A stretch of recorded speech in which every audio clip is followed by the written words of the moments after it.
در عرفه 97مین سالگرد انقلاب روسیه، کمونیستان روس در نزد قبر لنین در شهر مسکو گردهمایی تشکیل کردند.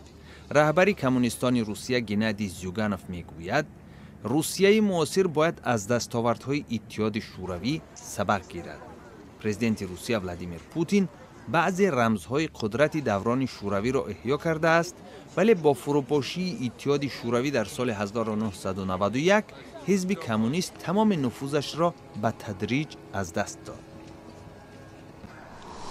در پایتخت قرقیزستان شبکه‌های تلویزیونی پخش آنالوگی برنامه‌ها را قطع نموده و پخش دیجیتالی یا خود رقمی می‌گذارند. معاون سروزیر این کشور الویرا ساریووا توسط تگمچه رمزی به پخش رقمی برنامه‌ها در شهر بیشکک ابتدا گذاشت.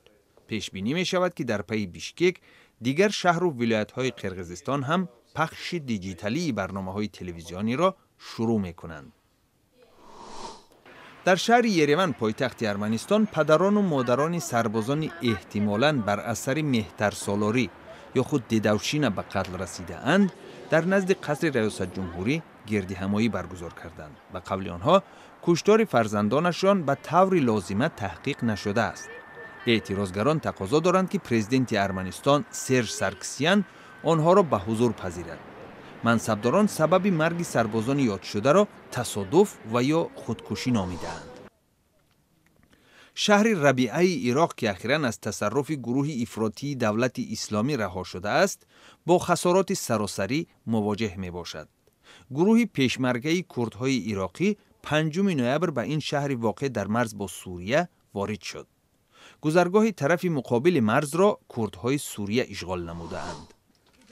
در بلاروس به حامی معروف حقوق بشر یلنا تانکاچووا دستور دادند که در دوام 1 ماه آینده از این کشور بیرون شود.